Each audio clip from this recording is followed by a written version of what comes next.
Texas Republican Senator Ted Cruz. Senator, good to see you. And so your thoughts on the president's planned year of action?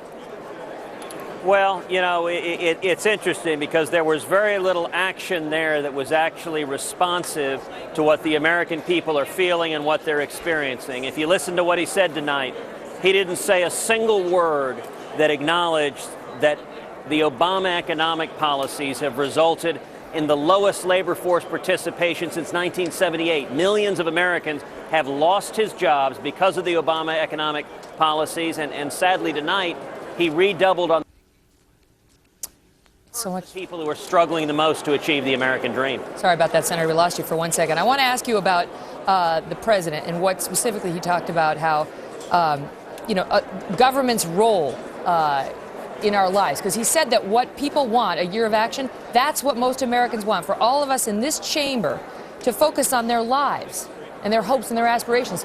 I had Glenn Beck on the program last week who said that's exactly what Americans do not want. They want government out of their lives. They don't want government focused on their hopes or their aspirations.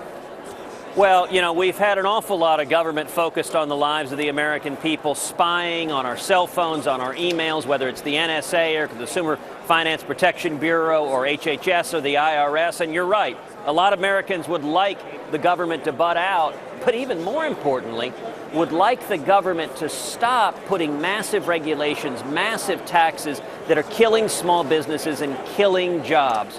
Obamacare is the biggest job killer in the country. You know, it was striking, Megyn, tonight throughout an hour-plus long speech. The president didn't say a single word to the over 5 million Americans who've had their health insurance canceled because of Obamacare. He left them in the cold. If he thinks Americans want action, what they'd like is for the federal government to stop taking away their health insurance, taking away their jobs, forcing them into part-time work. And sadly, he provided no relief whatsoever on those grounds. Senator Cruz, thank you. Always a pleasure. Well, the fact checkers immediately